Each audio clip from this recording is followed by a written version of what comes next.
let's go for your 10. Let's go for your 10, and then we'll keep it rolling, and then you guys will get some runner-ups at some point that didn't quite make the list. But yeah, we'll start with Kai's top 10.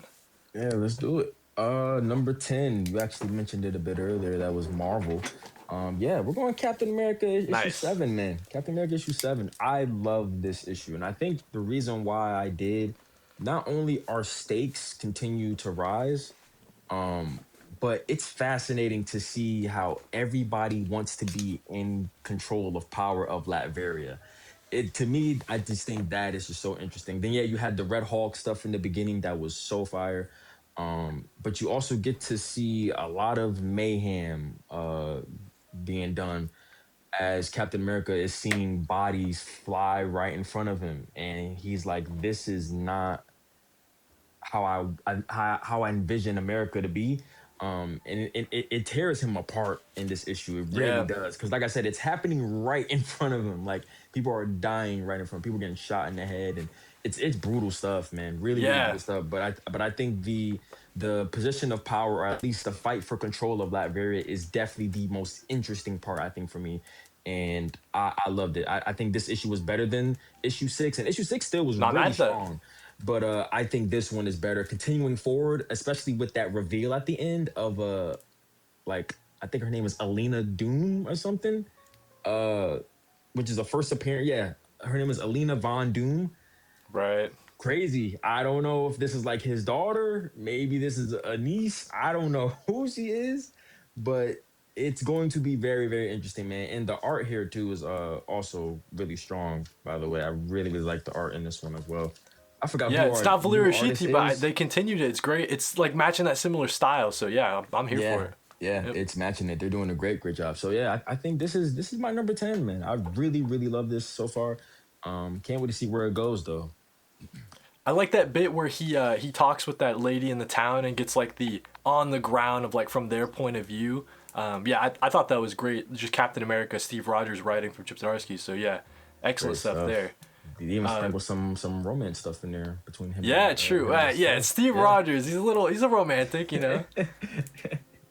People in the chat, they're shouting out your variant that you got for that one. That's a cool variant. New, probably a new character. I think he's got introduced there. Some people asking about the Dakota incident. I don't know if you guys caught it. Kai gave it one of his shout outs for the month.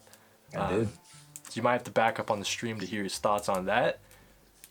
Yeah, excellent stuff, dude. So that's a great number 10. Like I was saying, didn't squeeze into my top 10, but yeah, excellent stuff. Continuing with Chip Zdarsky. Really surprising series. Even though they switched the artist, I think it's still really great. Yeah. My number 10, we're going Absolute Superman. This was so sick to see the battle between him and Absolute Hawkman. And I'm just in love with Juan Ferrara's art. I think it totally matches the vibe. Like, it's just so sick just to see them like flying in the sky and stuff like that, just having a conversation. But then it gets a little heated, and I just thought that the way the battle shook out was so cool to see. Yeah, just like Juan Ferrara is just bringing us. You can stay on the title for as long as you want, man. Like, this is just some excellent stuff here. So yeah, not mad fantastic. At the cross section of breaking through the building there. Yeah. So sick, dude. So really sick. So yeah, I just love everything that they kind of. This one was maybe more of a setup issue, as we see at the very end. Brainiac invades Absolute Lex Luthor's like birthday party for his kid or something like that. So we'll have to see kind of what happens with that. This Lex Luthor is very interesting. I don't know which direction Jason Aaron is going with it, but yeah, man, I just continues to be another great series coming out of the Absolute Universe, and Juan Ferrara just continues to surprise me with his artwork. And yeah, dude, got to give it my top 10 placement. Just some epic stuff. Like, I'm just here for the series and everything that they're setting up. So I don't know if you saw the Juan Ferrara posted like a preview of the next issue, and it's got like Jimmy's, his eyes are getting all like brainiac or whatever. Poor Jimmy, man. We'll have to see. We'll have to see what happens to. Wow, man. They dude. They're doing like a new thing with Parasite. At least how like his character design is. He looks pretty. That's a good read. Gotcha. Yeah. Okay. Yeah. Parasite looks sick. But that was an amazing issue. I think that definitely was That would have been in my top 15, I think, of the month. I'm pretty sure it would have been like 12. Yeah, like 12. Gotcha. Yeah, probably 12. It was amazing because, like you said, it was set up. It was definitely set up. But it was still set up, done really, really well. I think I gave it what, 4.5 out of 5 when I marked it. Yeah. So yeah, amazing stuff, man. Like I said, I think this Absolute Superman arc is on track to being the best arc that we're getting so far of Absolute Superman. I really think that. I agree. I think This so. is incredible start. So I think Jason Aaron's just gonna keep the ball rolling for sure. So that's an amazing 10 pick. I wish I could have put that on there, man, because I love Absolute Superman. It just missed the mark a little bit for me. But number 9, which I think is a series that I think you're dropping it actually. But it's Transformers. Yeah. Transformers 29. Granted, yes, Dane Warren Johnson stuff is better. Like I think there's no doubt. But I really love this issue though. I do. There was a lot of setup before this though. I think this series Right. really took its time, which I can see why you're dropping it because it's like okay, like where are we going with this? But when I read this, I was like, okay, I might be back on track. This was a epic Decepticons versus Autobots brawl, and it was everything that I envisioned it to be, especially with the setup that was coming with it. And then you had Dan Moore on the art, who's just like, bro, what is? I don't know, bro. Like That Dan is Moore like it's one of just the sick. pages. Yeah. It's so sick. So this brawl, I think, was perfect from top to bottom.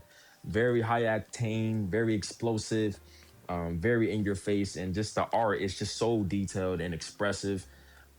So yeah, man, this Transformers issue I thought was really, really good. Because I think I was on the same boat with you. I was on the fence of dropping it too. Right. But after reading this, I'm like, you know what? Maybe I should stay for a little while, especially when something this epic has went down. So yeah, I'm gonna give number 9 to Transformers here by Robert Kirkman and Dan Moore. I think this is their best issue yet for sure. Yeah. But Not mad at that either. hopefully they can continue this momentum. If they don't, then yeah, I'm probably with you. I'll probably drop it too. And that's sad to say because I love Transformers. Like Right. I'm a big fan of the movies. So like it would be heartbreaking to just let it go. Yeah, I think with that one for me, yeah, I think coming up too, I think Dan Moore is hopping off the title, so I'm like, okay, so that draw for me is not even there, and it's like, so it gets a little harder to justify sticking on my pull, unfortunately. But I do think it was a great culmination of the last few issues for sure. I just don't know if I can stick around for long waits like that. You know what I mean? So Fair enough. yeah, I'm not mad at that at all, man. people are loving. Actually, they're talking about Absolute Superman. No word on Transformers yet. I don't know how people are feeling about that latest issue. Number 9 for me. Maybe a little low looking at it. We're going to Absolute Martian Manhunter. I'm gonna commit. I thought it was. That is really low. I'm surprised. That is pretty low, right? But That I'm is looking pretty at low. I'm looking at my top 8. I'm like, dude. So I think for this tough. one for me, it's just like the art was insane in this one. I was really vibing with the art. As always, yeah. Oh as my, always. like dude, The art Dennis, is just insane. Javier Rodriguez, like what is going on? He's the man. He must take acid before he works on this. There's no way. I mean, it's got to be. But I guess for me, it's like the story. I'm just getting little bits. Like there's this evil alien guy. Like what's up with him? What's up with this organization? Like this government organization. So I think for me, if it answered one more thing, I think for me it would have bumped up a little bit. They're just leave me hanging just a little bit on the story. But yeah, just Dennis Camp, Javier Rodriguez, just continuing it. Continuing this awesome series. Like for me, like the next issue as they're approaching the motel, like all the government people going after John Jones, like yeah, that's where I think the series is gonna like take it to a next level. But yeah, I mean, just shout out to Javier Rodriguez. Just continues to be top 3 best looking book on stands for sure. So yeah, Absolute Martian Manhunter. I know some people are trade waiting it. I think the first trade is out, so definitely check it out. And we know that the series is going to 12, and then they might put it on ice. They might come back to it at a later point. But yeah, definitely enjoying it while it's here. Absolute Martian Manhunter. So. Absolutely. Speaking of that, going to 12, I love that because I think me and you talked about it. I said stopping it at 12 honestly would be great. Because like I said before, I think the highest they could stop is 18. I don't see them going Right. farther than that. But 12 is actually like low key pretty perfect, man. Like as much as I love Martian Manhunter, um, 12 issues is great. So I'm glad they're starting to, nip that in the bud and be like, yeah, we're just gonna do 12. And besides, they also have an offer that they said they couldn't refuse. I'm still wondering what that is. Some people are saying Doom Patrol. Doom Patrol. That's That my would be guess, fire. dude. That would be so fire if it's Doom Patrol. I honestly hope that it is. But Yeah. we'll see. Yeah, we'll talk about that issue later. I got you. Nice. We'll Okay. talk about it later. But at number 8, a book that is really surprising me, man. I didn't expect to love it as much as I am right now. But I'm gonna go with TMNT issue 15 here. Bro, I am like.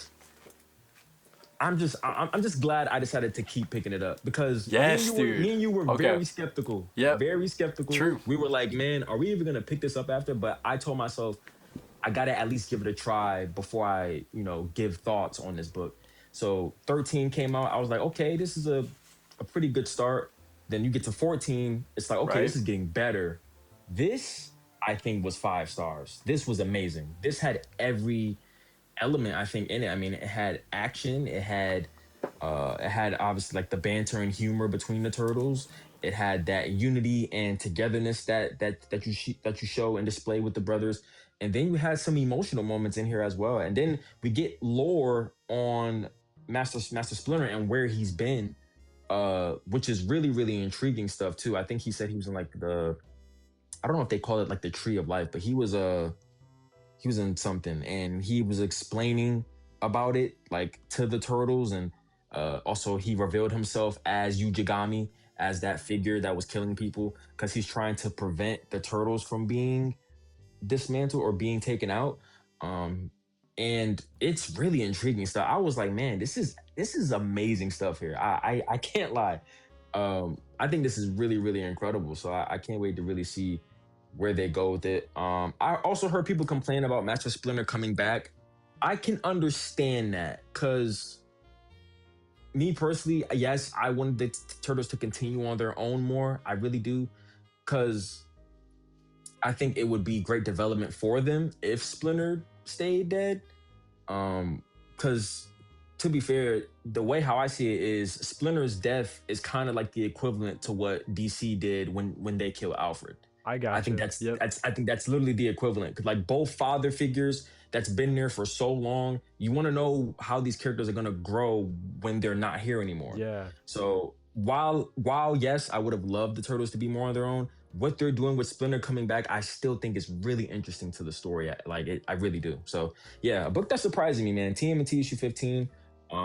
Freddie Williams, Jean Yang, they're killing it. I got to give them their props, man. This was an incredible issue. It really was. I was truly shocked, like stunned. I agree with you on the story bits. I'm so into. Like I think they're setting it up.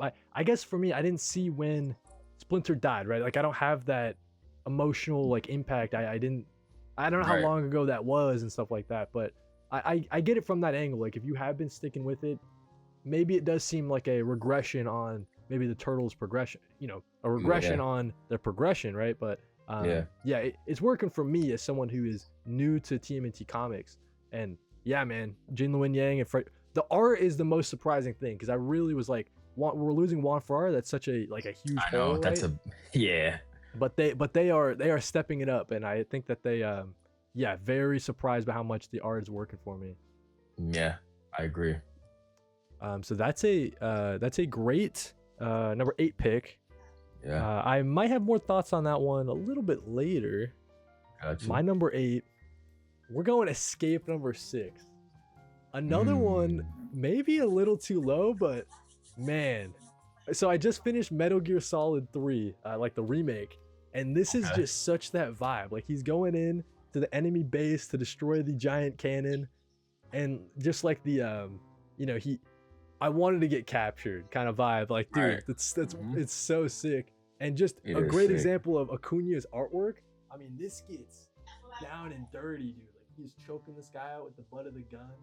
It's so good.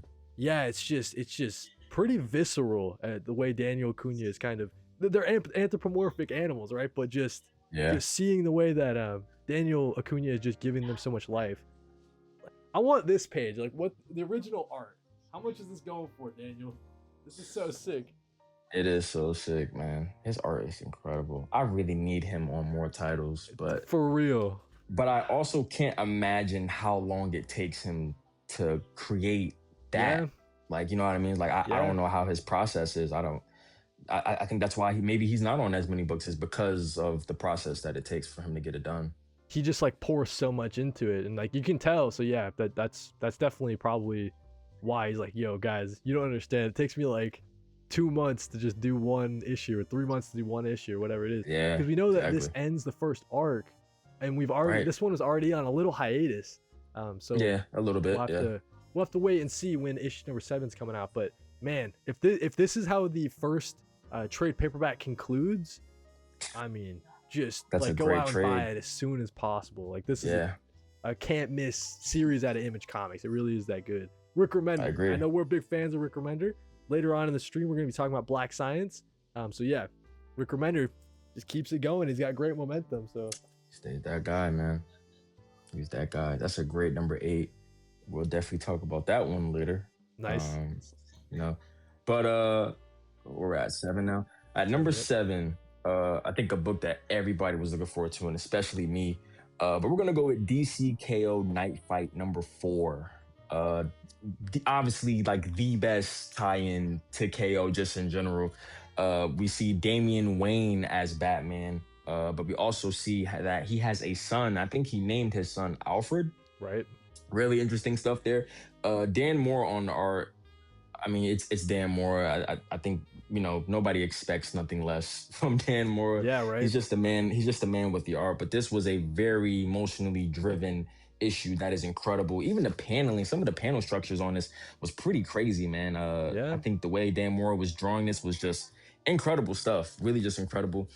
We get to see that dynamic between Bruce and Damian, and like I said, it's just emotional because Bruce knows this isn't real. He knows that KO or this event is trying to test his might. It's trying to test him.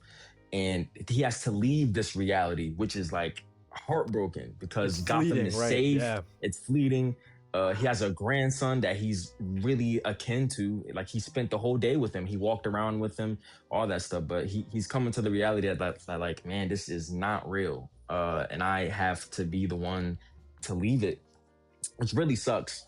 But yeah, then you got like the epic fight sequences between him and Damian here. Yeah. Just really cool stuff. I really love Damian's Batman design. I think it's so cool. The red eyes get me. I think that is such a cool detail to his suit. But yeah, man, it sets him apart from the other Robin costume or the other Batman variants, stuff like that. Yeah, I agree, man. But yeah, Dan Moore is just he's just a man, bro. It's so cool. It's so cool. Like, I don't know how he does it, but it's just incredible. So yeah, DC KO Night Fight issue 4, man. This is at my number 7. I know some people were like, "Oh, this is issue of the year so far." I wouldn't go that far. I would say it's one of them. Like, it possibly could be. If I really thought about it currently right now, it could maybe hit the top 10, but it would be on the low end. I was thinking top 10, like gut feeling, yeah. But you know, we'll talk about it later. I was going to mention another book, but yeah, definitely issue of the year, like, you know, in there, but it's not like the issue of the year for me. I think there's dude, I definitely agree with a lot of that, man. I think that one it sets it apart from all the other DCKO tie-ins because that one has so much emotion to it. And that was just an epic way to conclude such an emotional journey. So I was looking at it and I was really questioning. I was like, oh, is this one in? I have it here on the side. It didn't make like the shout outs and it didn't make the top 10, but I'm glad someone gave it some love because that's very surprising how much I ended up loving. Because you go into it and you expect just it's a Batman tie-in and it's got Dan Moore on the artwork, right? Like, how good could it actually be? But yeah, very surprising how much emotion is in that one. Yeah. For sure. Chewy Queso's loving that one. It says it's a special treat from all the DCKO stuff. Yeah. What's your favorite tie-in from the other main titles? I don't know. Maybe Superman, I guess, because all the Dark Legion of superhero stuff like that is really vibing with me right now. I would say Superman as well. Yeah. Yeah, because I can't. Yeah, because like the Justice League stuff is cool. Right. Very like 3 out of 5 kind But of stuff. It's not like yeah, yeah. yeah. So I would say Superman for sure. Yeah.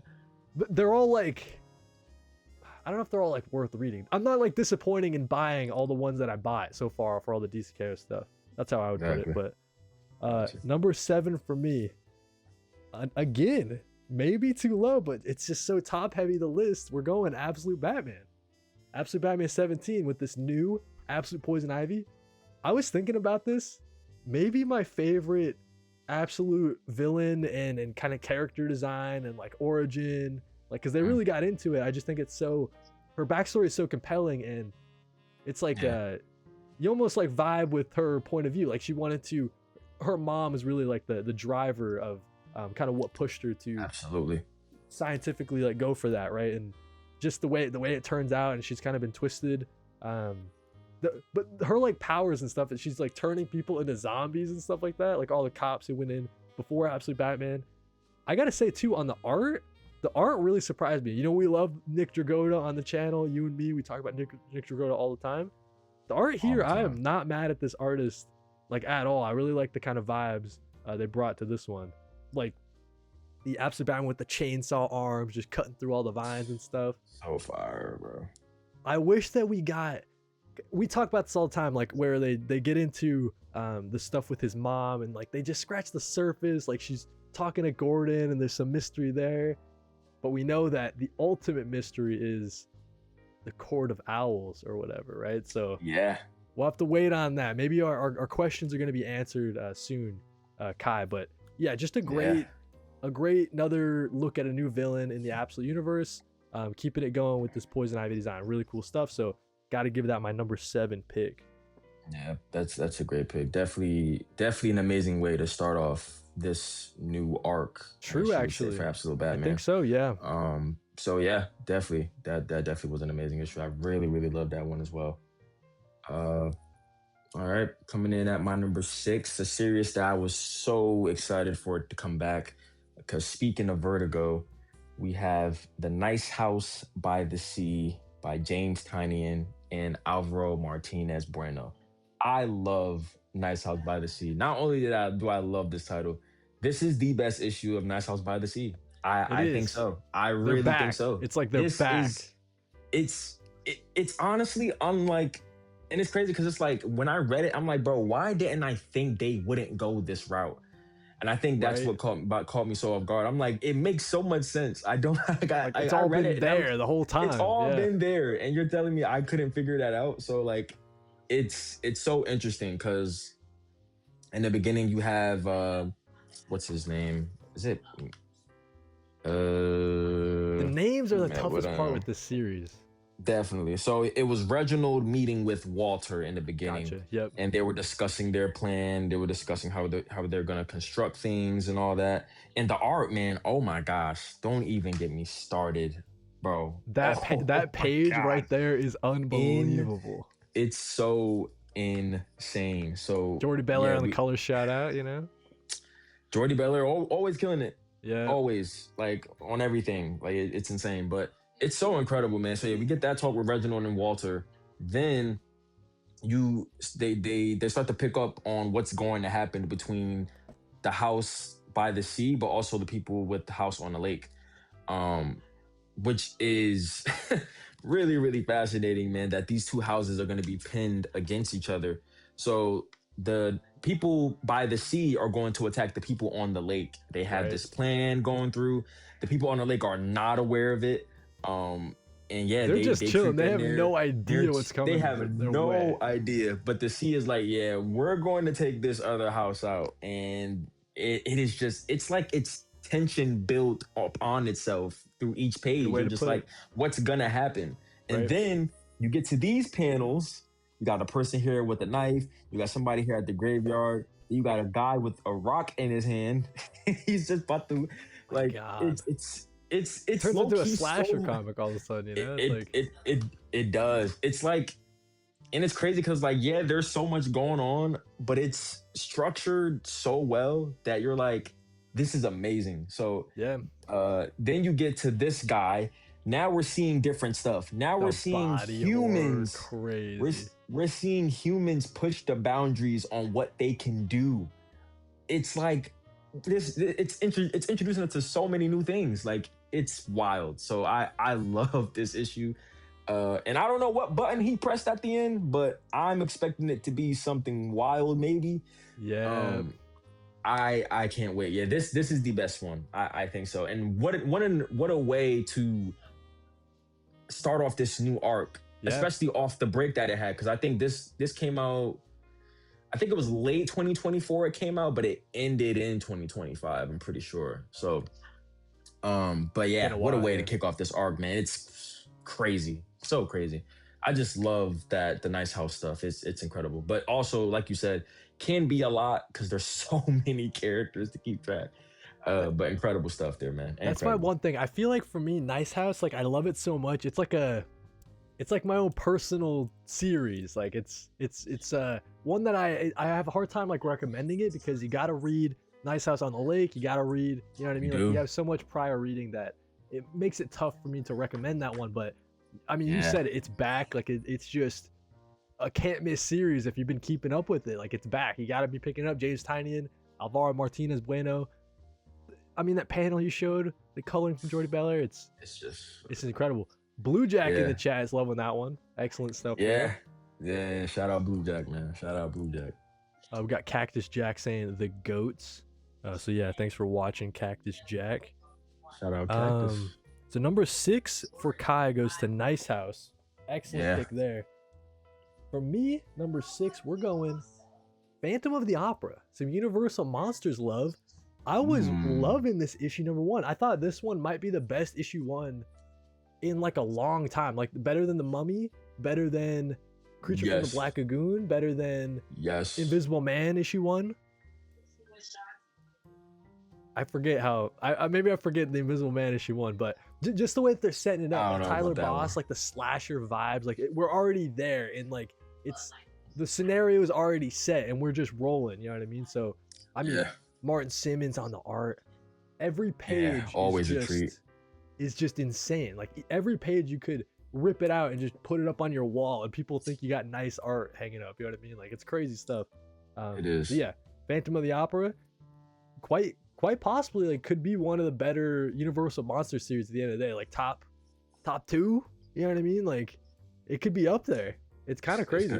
It's gonna be hard to crack that too.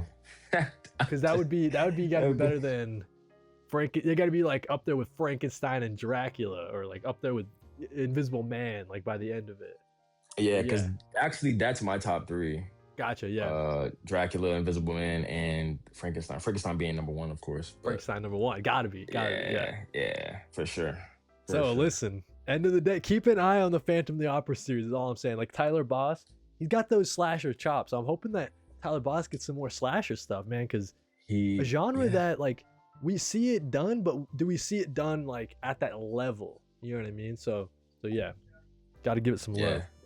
Yeah. I was surprised you actually put that one on the list. That's a great pick though. I like put it down. I was like, oh dude, that's a top 10. Like I just immediately knew it was gonna be on the list. I was like, okay. That is interesting. All right, top 5 now. We're going at number 5 here. He just mentioned it earlier, but we're gonna talk about Escape here by Rick Remender and Daniel Acuna. Had to be on your list. I knew it was on your list. Had to be. Yeah, of course. Of course. Gotta be. Anything Rick Remender, you know it's probably most likely going to be on this list, especially if it's a banger. But I think this is a very satisfying way to conclude this arc. It literally continued right after issue 5 of him trying to figure out this plan and how he can break these barriers, because it's a very heavily secluded area, very high security. And then we see that his plan was, like you said earlier, to get caught. This was his plan the whole time. He wanted this moment between him and the general, and they had that talk. But this is just great, man. Great dialogue. Dialogue super sharp in this one. It felt like I was sucked into this world, man. Like honestly, or at least it felt like I was watching a war movies, like has like 1917 vibes, or maybe super something cinematic. Like Hacksaw Ridge. Very cinematic here. Love the interrogation stuff that was going on. And yeah, just great stuff here, man. Daniel Acuna, his art is that explode. Oh man, it's truly exquisite stuff. So yeah, this was incredible. We also do get some visual storytelling in here as well that I also really like.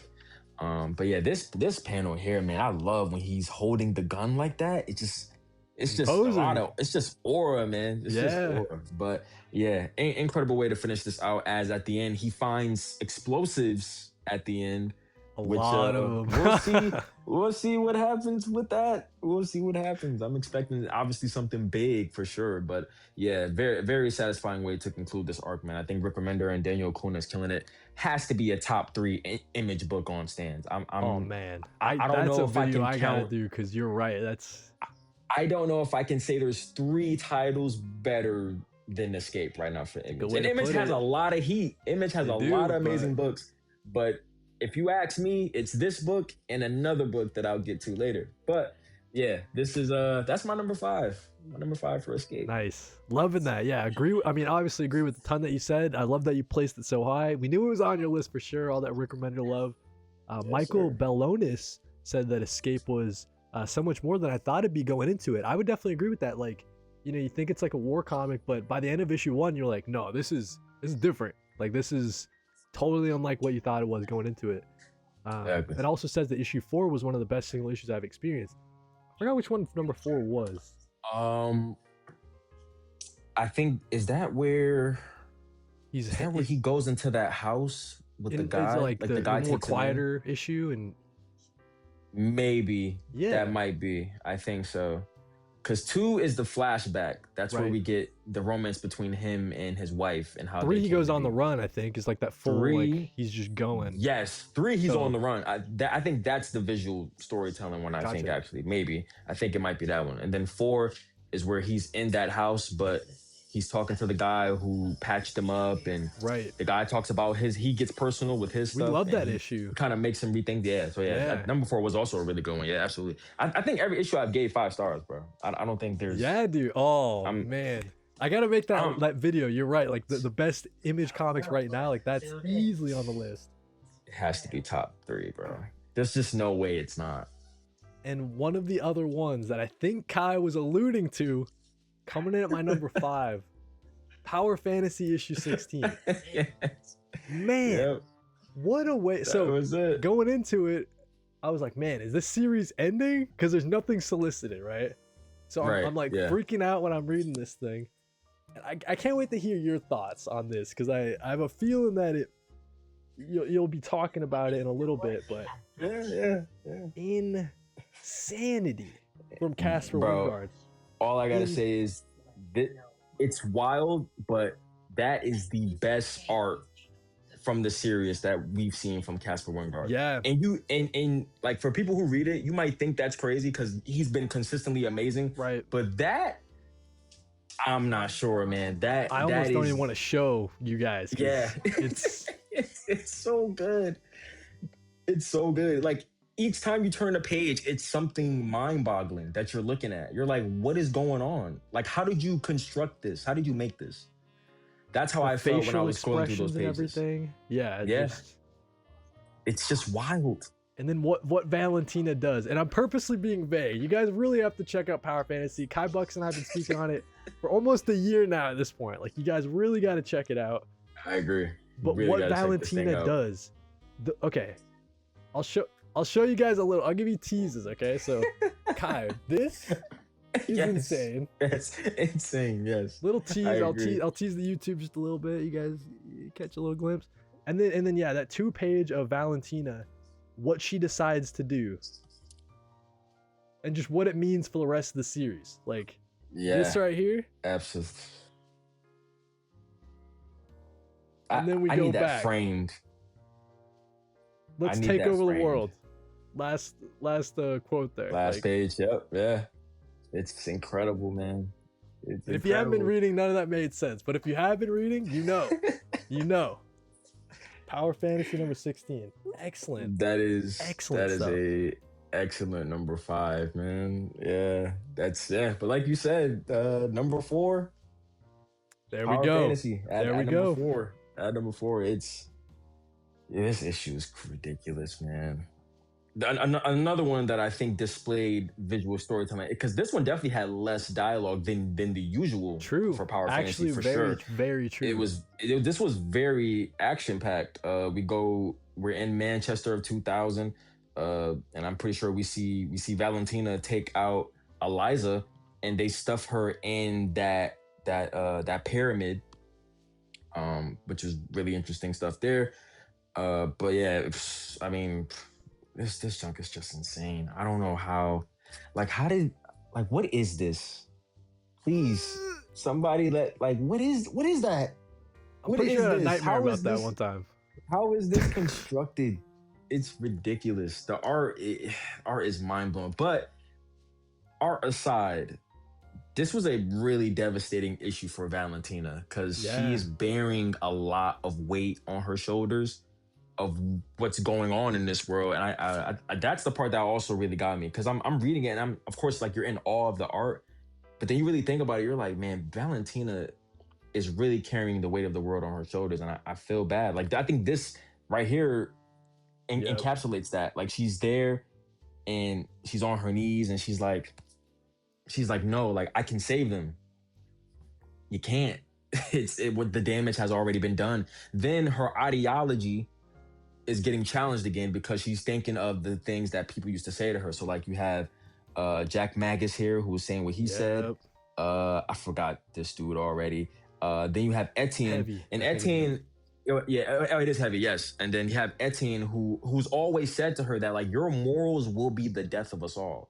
Your way of thinking morally is going to kill us. And it's sad because out of all the superpower people, she's a really good person. Yeah. Like, being morally is a good thing, but also, even when you try to do so much good, bad stuff still happens. So it's like, it really sucks for her, man. But it's crazy. But like you said, man, this right here, I don't know how it's humanly possible. I'll be thinking about that. I don't know that page for very long time. That's crazy. I need this framed, man. Yeah, I need this framed. Like, genuinely, I need this framed. This is like, what? Because at first you're like, what? You know, she's just going underground or some shit. But then you turn that page and you're like, oh shit! Like, we're in. Then you're like, oh, she's going back. Like, oh, exactly. Yeah, like she's going back in time and to meet Etienne again. Crazy. It's like, hey, let's do a different path. Let's take it a different route. Let's see if that ends up better. This is spread of the year. I don't know. Yeah, it's gonna be hard. Track of. Granted, it's very early in the year, but like, that spread is going to be very hard to top for me. I don't know. I know there's so much in store for 2026, but I can't get enough of this, bro. I can't. It's ridiculous. So yeah, this is easily coming out my number 4, and yeah, to see her work with Etienne now, that's gonna be interesting. That's gonna be very, very interesting. So, Power Fantasy, man. Guys, we've been saying it. Best image comic ongoing. We've been saying it.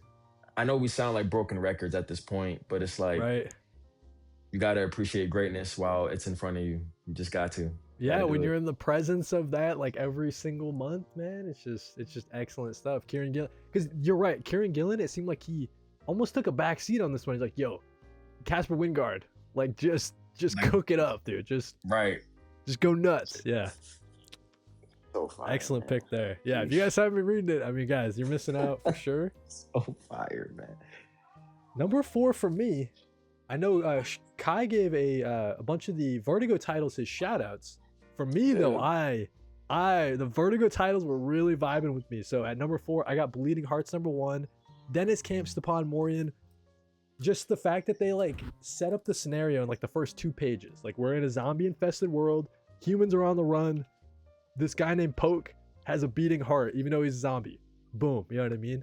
And I just came to love the world that they've set up here, where the zombies are talking, the zombies have their own, like, culture and their own names for each other. It gives that, we're seeing, like, this reemergence of the zombie genre, like with Everything Dead and Dying. Like, just what can you do? I mean, even in, like, Resident Evil, I don't know if you've been seeing on Resident Evil 9, like the zombies in that have like memories of their past, and they sort of like are doing things. It's just like people are thinking about zombies in a different way. So yeah, Dennis Camp just giving them the ability to talk and think, and this Pote character is a zombie with empathy for humans. Like what? Like that's just insane. That's just a crazy setup.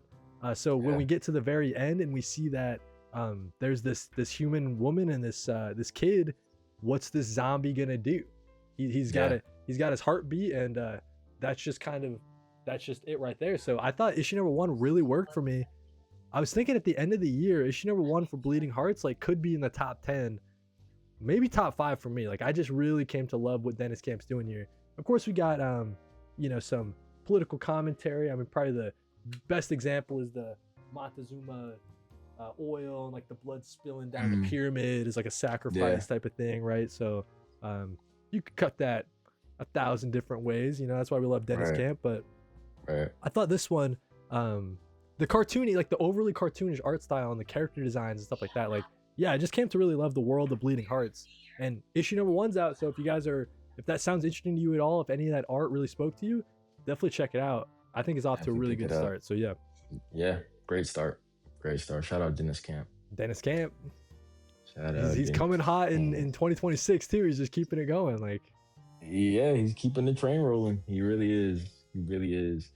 Top 3 now. We're at number 3, chat. And at number 3 for me, the best absolute book on stands, Absolute Wonder Woman. This is number 17.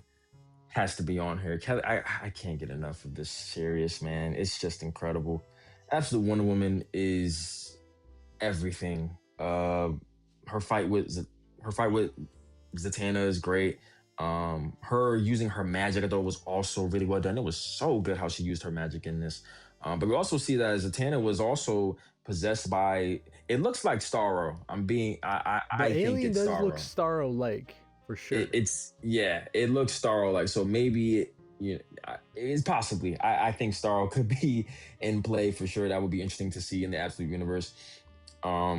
But Wonder Woman, man, she's just ridiculous. Like, love that issue. The way she used her magic, the fights, like the way how she threw Dr. Poison. Like, she's like, get out of the fight. Get out of here. Yeah, it's so good. The fight was amazing. Then you got Giganta here, as she slams her down a bit. That fight with her and Giganta, incredible. Then you had Pegasus come out the cut. Dude, Pegasus. Where can I get a fire breathing Pegasus, dude? That's the car you need, Kai. Whatever car you're looking at, you need. That's what I need. Yeah, I do. I need the Pegasus one. And then she like embiggens herself to be on Giganta's level. I thought this was really, really great stuff. This Absolute Wonder Woman. It just keeps proving to me yet and yet again that it's the best Absolute title. It's just everything you want in it. There's action. There's a amazing story. There's Wonder Woman at her core. It's just everything. It's like truly. But you got this epic battle. This is a pretty epic spread as well with Giganta and Absolute Wonder Woman. So really incredible stuff there. And but at the end, I don't know if it's me or not. I think this is Zatara. I think this is Zatanna's father. That's who I think this is. Yep. I hope he died by fire, right? That's like a classic thing about him or something like that. I think so, but I hope that this is her father. I really do. Or Constantine. Either or would be fine. I didn't even think about that guy. Wow. It's either him or Constantine. He does like the smoke, so now his whole body's on fire, maybe something like that. I don't know. Yeah. And then this is how we end it, man. She gets her hand like melted, which is crazy. She keeps on getting that arm back, and then it keeps on getting something happens to it again. Yeah, but like every arc she loses her arm or something, right? Like, I gotta be reading this, man. If you're not reading Absolute Wonder Woman, I truly don't know what to tell you. It is the best Absolute book on stands. It is the best DC book on stands. You have to be. Yeah. You got to be reading it. 17 issues in, and it has never lost its steam, like ever. Like No, I'm it thinking literally back on it. has like started at like however you feel about start, like starts at like an 8 or whatever. It just gets like to a 9.5 very quickly and just stays there, just coasts.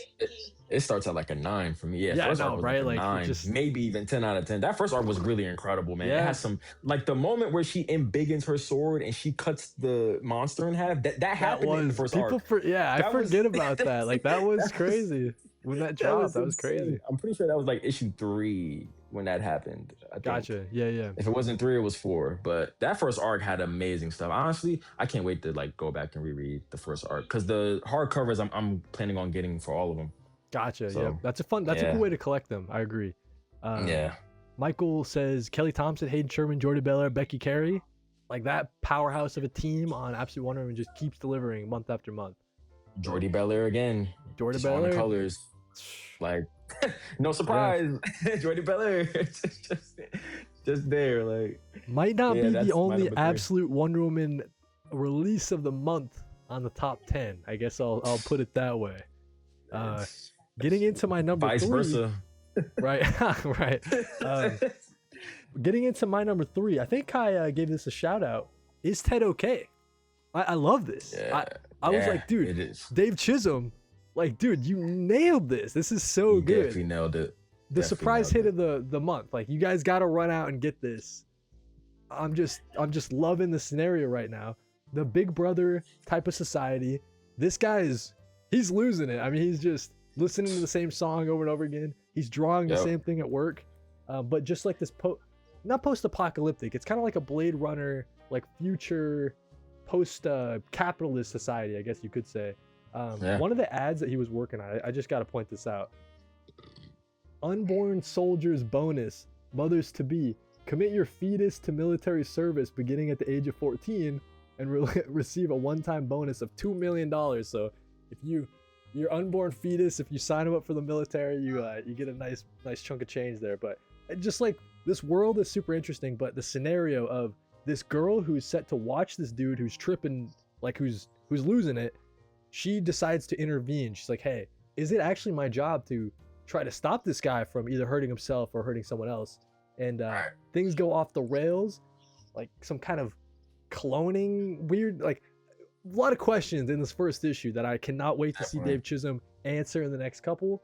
The comparisons to Severance, the comparisons to like Akira. I guess the Akira stuff is more about the world. Like we'll have to see if it's got like the body horror, the futuristic stuff. vibe of it. Right. Yeah. So yeah, the futuristic setting of Akira with the vibes and kind of themes of Severance. If that sounds interesting to you, definitely check out Is Ted Okay? Dave Chisholm doing the writing and the drawing, like he's had a really good year, but I just love whenever he does the writing and the drawing because it's his full picture, like everything from his brain out there on the page, exactly how he wants it to be. It's just a sight to behold for real. Like definitely check out Is Ted Okay? If you guys are at your comic shop at Wednesday and you see this on the stands, like don't miss out for real. We need more people reading that one for sure. So it's got to be my number 3. I agree. That's a great number 3. Shout out Dave. Yeah, that's one of the best issue ones of the year so far too. Like I'm not mad at that. Not mad at that at all. Definitely is. Number 2, you I believe this was your number 9. If it wasn't your 9, it was your 8. But Absolute Martian Manhunter, man. At number 2 for me, Dennis Camp. I think what I loved about this issue so much, and I think I had the same feeling about Escape, is the tension with this issue. Because you're seeing Martian Manhunter be dissected by the agency. Right. And we can go on about the art and how the Martian really wants John to find him. But John is going through it. This new being is like draining him. And now John is having a very hard time between what's reality, what's fiction. Really crazy stuff here, man. But yeah, like I said, it's just like tension building upon itself through each page, each time we're scrolling. And then we also get a little bit of we get some answers on kind of what the Martian is a bit on this dissection. Which is really great stuff. His insides are very interesting, and we do get answers, which is something I'm glad that Dennis Camp, because I'm pretty sure he knew, like, yeah, like the readers have to know what he is as a being. Even if we don't get the full picture, he still gives us at least pieces of the puzzle. Stuff to That I chew thought was on or really, whatever. really Yeah. good. Yeah. And like I said, I mean, like, dealing with a Martian, I would figure it would be hard to quantify because it's an outer world being. I don't think us humans are going to be able to Right. understand a Martian, but the insides, yeah, really insane. Because like when the guy uses it, his head explodes as he's picking with it. He literally took a whiff of it and it's just boom. Like it's just like it's wild. It's so wild, but yeah, man, the art wild, but even the storytelling, man, I still think is really, really good because it's just tension building upon itself. We're feeling Um, for the Martian. He's so screaming yeah, out. He's like, "Yo, John, like, yo, help me, dude!" Like, screaming out for help, man. But yeah, dude, Javier, man, I don't know. Once again, it's just I just don't know if this is like if this really humanly possible for him to be drawing stuff like this. I don't know, but it's just incredible. Yeah, but I'm feeling not only am I feeling bad for the Martian, but I'm feeling bad for John as well. Like I said, yeah, his family's also crumbling apart. He's trying to piece that together. He's piecing so much, and right. these The Martians chase. are He's trying to get to his son or whatever. Yeah, yeah. yeah, Forgot the about that. Martians Yep. are running his life, and he doesn't know how to go about it. And now he's about to get chased by these group of people at the end. So Right. just really incredible stuff here, man. This is one of the best, maybe the best issue of Absolute Martian Manhunter. I'm not sure yet, but I Ooh, really, really love this. I it's did. top I three, I think this. think. Yeah. I think this issue's for me for sure. So Gotcha. that's at my number two. Nice. A lot of love for Michael shouting out Absolute Martian Manhunter as well. So yeah, just if you guys are missing out on that one, like just Dennis Camp doing Dennis Camp stuff and Javier Rodriguez. What can you say? Just art is just superb stuff from Yeah, yeah. We gotta find out their next project, like hopefully soon, because Doom Patrol. I'm hoping Doom Patrol. Doom Patrol would be so fire. I would love that. Number two for me, giving some more love to Vertigo. We're going Peril of the Brutal Dark, Ezra Kane Mystery issue Mm, 1. If you guys know me on the channel, I'm such a noir and crime like sicko. Like it's just kind for of sure. crazy. Like by even just coming out with this, like you started at 9 before I even read the thing. You know what I mean? Because you got Chris Kahn and Jacob Phillips. That Texas Blood. If you guys haven't read that, like some of my favorite stuff to come out of Image. The Enfield Gang Massacre, another great collaboration between them, and yeah, they just brought that same energy to a DC Vertigo title. I just am loving the world that they set up here. It's an Indiana Jones private investigator type who's he's gonna be punching Nazis who have stolen like a museum artifact. So now this guy's got to go and try to get it back. And yeah, I mean that's just like so up my alley. It's not even funny. Like this is like the perfect scenario book for me almost. Like I'm just so it's like they heard my prayers and they made a comics directly from me. And it looks like Jacob Phillips is coloring his own stuff. Jacob Yeah, Phillips coming off of Everything Dead and Dying, an excellent series out of Image, and excellent. Chris Condon just keeping it going too. He's having a really really nice hot streak. So yeah, like hey, listen, you're not on green air anymore. That's all right. Keep it coming with some more Ezra Kane mysteries, dude. So yeah, this one just really worked for me. So I got to give some love. Peril of the Brutal Dark. Vertigo's off to a really great start, man. It really is. Really is. Four titles, one coming back, but the other three that are Right. like new. But yeah, Vertigo's killing it, man. They're killing it. All right, now we're on the honorable mentions. Before we get to number one, honorable mentions here. You showed it at least earlier. But yeah, Ultimate Spider-Man Nice. is an honorable mention. Definitely an honorable mention. Like you said, they landed the plane, and I agree. I think they also landed the plane as well. But I do wish it was just Marco Cacchetto for this last issue. That's what I was saying, bro. I felt Um, like such a hater saying that, but I really yeah, I like, know. man. It's like it because it's like Messina, he's like y'all have had breaks where Marco Cacchetto took breaks. You know what I'm saying? At least for the last issue, just give us full Maketo. Just Because give it was us full already Maketo for delayed the and last stuff, right? Just delay it right. again or whatever. Give Marco Yeah. time to do it or whatever. I don't know. Like yeah, but still was pretty epic though. I still love the battle between Spider-Man and Kingpin. I thought that was pretty epic. It was also pretty epic seeing Agent Venom. as well. That also was like, I was like, oh shoot, I wasn't expecting Little that. But brief appearance. they're Yeah. looking very horrific, man. I love that. And then I also love Peter coming to terms of, because obviously he talked about the great power, great responsibility, but he also said that it's more than that. And also how everything he thought he didn't have was in front of him the whole time. I really love that stuff there. I thought that was an amazing panel at the end with them. Just incredible stuff. I really love this issue. But man, now that it's ended, it's like they really could have kept going. It was so much potential, so many. I think there were so many threads they definitely could have tied up. I think there were things they could have fleshed out. Because like I said before, I wanted Peter to be a little bit more in his dad mode, but we didn't get too much dad stuff. We got flashes of it. There were cute. There definitely great moments. I think in the first arc was the best dad stuff we were getting. First arc for sure, especially like the fact that him and his daughter was keeping the secret that she knew he was Spider-Man, like that stuff. Then like him swinging with her choosing his suit. That was all adorable stuff. I wanted more of that. And it's like the daughter and Peter's dynamic got sidelined because now you got to focus on Richard, and then Richard has the suit, and there's a dynamic between Peter and Richard for sure. They have a little bit of talks here and there, but yeah, it's just so much potential left on the table. So as much as I love this series, especially like the first 16 issues, I think are top tier, like genuinely. First 16, there's nothing to complain about those first 16 issues. But I think the more you go on, there's hints of greatness in the later issues too. But they just could have landed better. So yeah, but it's Spidey. You know me. Spidey's my GOAT. So it has to be honorable mention. But I just wish they would have kept going. There's so much on the table that could have been done.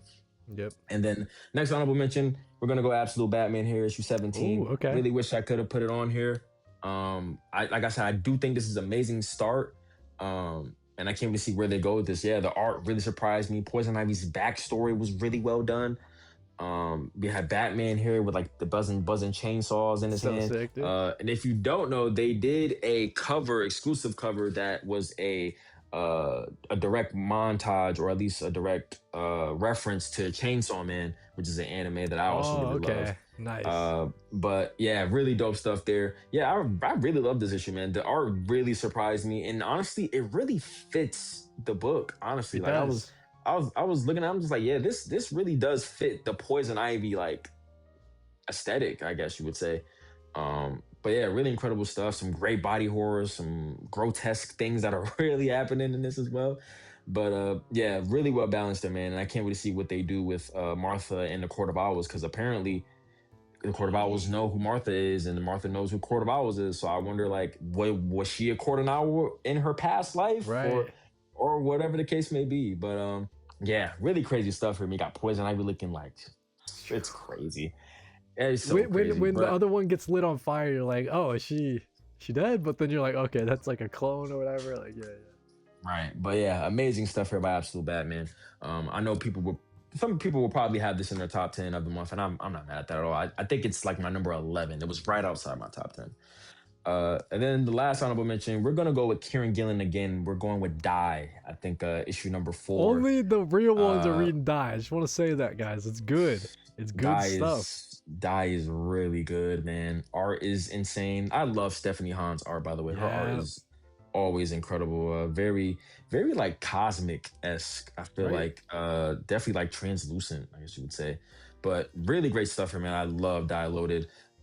Once again, I think this is a series that also has a lot like going on. I think like this and like the Nice House by the Sea stuff, there's so much stuff to like try to remember, especially because like sometimes they dive into like the older group who like in the original Die. So like it can be a bit convoluted, I would say. But art is impeccable. The story I still think is really, really good here. Some really great things going on here for Die, man. So definitely got to be reading this, man. If you haven't read Die, I think you really should. Especially if you're like a D&D fan as well. If you're D&D, then you'll definitely love that. So great stuff there. Glad Die's getting some love. For sure. Just really loving being back in the world of Die. I was like worried. I was like, okay, we're going back to Die. Like, what's going on with it? But yeah, I mean, it's just we're off to the races, and it's just excellent stuff. So yeah, great list of honorable mentions. Absolute Spidey, Absolute Batman, and Die Loaded. For Honorable mentions for me. Kai gave it some love. Let's talk about TMNT. Man, I'm just, like Kai said, like a little bit worried that Jason Aaron Waffer are hopping off the title, but Jinwoo Yang and Freddie Williams, Andrew Dahlhouse on the coloring, they're just bringing it. Like we're just set in stone. It's like the Splinter stuff is interesting. I can see that point of view. Like, oh, he was like, if they brought back Alfred in the current DC continuity, like how would people feel about that? Right. But I guess it's working for me because I didn't get that. I didn't see Splinter and how he died. So for me, it's pretty interesting the way they're going with it. They're starting to figure out that, oh, Master Splinter has this like evil, dark persona who's killing people, and it doesn't seem like the Master Splinter that we know and love. Like, what's going on with that? Exactly. Like, the intrigue is there. And yeah, like we said with the art, very surprising how much I love the art and how I think it really fits the Turtles. So yeah, Freddie Williams was a great pick to kind of pick it up after Juan Ferrara left the title. That's gonna be my first honorable mention. Kai gave this one his number 3 pick, Absolute Wonder Woman. Couldn't squeeze it on the top 10, but I thought this one was a great issue. The fight scene with Giganta. Kelly Thompson loves making people wicked big. I don't know if anybody's noticing that. Keep an eye on that. I don't know what's up with that. That's true. That is true, though. That is very much true. But yeah, just a great example of Absolute Wonder Woman's just ingenuity, and I guess I kind of wish that Absolute Zatanna stayed around for a little bit, but I think that Kelly Thompson did say that she's gonna be a recurring character in this arc, so it's not like she's leaving for this arc or anything. She will be back. So yeah, Absolute Wonder Woman continues to be a can't miss series, top out of DC. Yeah, I mean, just straight up, like, yeah, I don't think, I can't think what else is better right now. So, and then you gave this one your number 6 pick, Nice House by the Sea. Like I was saying, I have a tough time, like, recommending this one just because there's so much prior reading that you need. But I mean, they're back. Yeah. James Tynion IV, the art team, just killing it. It's just a creative team that's just firing on all cylinders for sure. And absolutely. Yeah, just the fact that it turned into like a slasher all of a sudden, and just the what's gonna happen in the next issue, all the body horror. Like the guy's got like 10 arms or something. Like, dude, what's going on, man? Crazy. So wild. So yeah, that's gotta be another one of my shout outs. I think that's 3. Yeah, that was 3. TMNT, Absolute Wonder Woman, and Nice House by the Sea. Then we throw it to Kai for the top pick, guys. Maybe it's kind of a no-brainer. Whatever month that came out where it was Absolute Batman Annual, that one was like, you know, kind of just hanging in the air, like probably going to be the number 1 pick. So yeah. With that being said, I'll just throw it to Kai for the number 1, and we'll see. Number 1 is probably, honestly, possibly issue of the year so far. Possibly, it's between that and another book, but. Yeah, Absolute Wonder Woman Annual. There you go. It has to be. As well. How could it not be, guys? How could it not be? Right. How can it not be? Like I said, potential issue of the year. It's between this and Assorted Crisis 8. There you go. 8? Okay, yep. I think it was 8, yeah. I think both of those do incredible things. I think for Assorted Crisis, that issue, it shows you what comics can do as a medium at its height, and it's so incredible, and it tells a really compelling and devastating story. You kind of just see the rise and the fall of a guy who was a comic book artist, and he's went through so much in his life. He had a car crash, his life started unraveling, very crazy stuff. But this one, it's just Diana showing Diana at her core. It's her compassion, her love, her care for humanity. And it's just so good. But and then don't get me started. Mateus Del Lewis, man. We've been saying, bro, I need him on the arc. Granted, I love Hayden Sherman. Everybody sees the call up there, right? Yeah, facts. Yes. Oh my gosh, that series needs to come back, because that didn't just end. Like, it was a to be continued. It was with that first arc. So I need that back. I don't know if I need to like call up Kelly Thompson and Mateus Del Lewis, like, yo, like, can we get the call back? Because that first arc was great. That was a great first arc. Honestly, I really want to reread that, but I kind of want to get it in trade.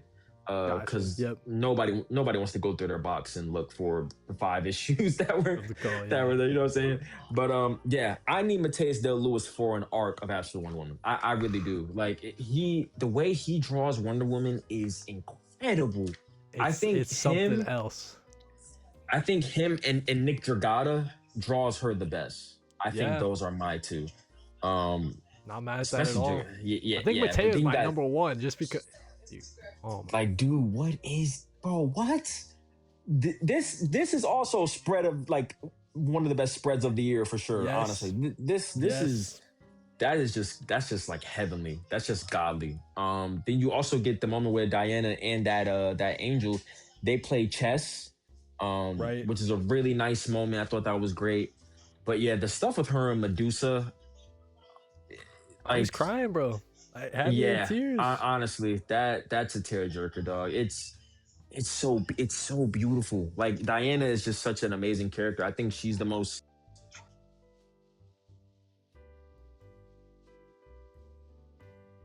Yeah, this issue just incredible from top to bottom. The fact that she saw Medusa, like this panel. Yeah, here. I was just gonna bring it up. Like, that's it. Like that's Wonder Woman in a panel, like, and be seen. Like, that's the real tragedy of Medusa.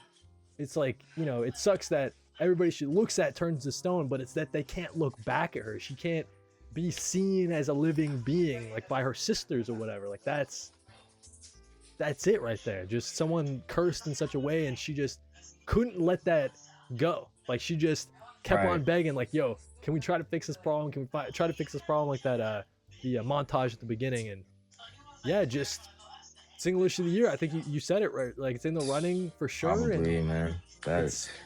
It's just this Absolute Wonder Woman just boiled down into a one perfect story, and that's just it. You know what I mean? It's just beautiful stuff, just all around. Truly beautiful. I think this is just as good as Absolute Batman's Annual. I think it's just as good. I honestly have a hard time trying to put one over the other, but I'm just gonna say they're just as good as each other. Like, they're just they're spectacular. Both obviously different messages, but they're both at the core of those characters, both of them. Yeah, they speak directly to it. Yeah, it's just master classes in all these creators just really bringing it to the Absolute Universe. Like, this is just such a fun time to be reading comics, that we have such insane stuff coming out of the Absolute Universe. But I mean, you guys heard me and Kai's list. A ton of great comics, a lot of stuff from decent amount of stuff from Marvel. You know, we gave some love to Marvel this episode. And don't say that in the comments we don't love Marvel, you know. Right, exactly. We do a lot of great indies as well. Yeah, Escape, Power Fantasy, Is Ted Okay? We got the Vertigo titles kicking up. So yeah, man, just excellent month for comic books. Excellent month, man. Yeah, can't wait for March. See what March has in store for us. Yeah, absolutely. You guys know we're always doing the top 10 list. Hopefully you guys enjoy. I actually haven't been watching like TikToks and stuff like this whole month. I just haven't. So I haven't been keeping up with what Kai's been reading. So this is a great discussion just to get an update on what Kai's loving in the month of February. So yeah, with that being said, thank you guys for joining us for another top 10. But Kai, where can people find you, and do you got anything cool in the works? You can find me here at KhiBucks0 on TikTok, KhiBucks6 on Insta, and also just KhiBucks on Letterboxd. I am a Letterboxd head. I use that daily. And as far as projects going, Four Real Friends will be back up and running. We had to take a break. Gotcha. Yep. Some life stuff definitely got in the way, but we are working on something big. We're actually going to start with a clean slate, actually. Okay. So we're going to do like a bit of a refresh of our page and really get things going, because that's what we really want to do this year. I know last year was pretty tough. So yeah, that's I think that's pretty much all what I got right now. Just those things going on, but definitely keep an eye out on us for the Four Real Friends podcast to be up again. Right on. Yeah, that should be linked down below. And I like the first. I think you guys have 2 episodes out. Definitely some great listens. I think isn't like Zane. Someone's moving, right? So that probably makes it hard to schedule stuff. I think. Yeah, scheduling 4 people is definitely tough for the 4 Real Friends, you know. So yeah, pretty tough. Yeah, so with that being said, yeah, thank you guys for joining another top 10 list. Let us know down in the comments what you guys enjoyed reading for the month of February. And while you're down there, like if you like, sub if you love. Of course, we're on the road to 10K. Would really appreciate it. And yeah, thanks for watching. Read more comics.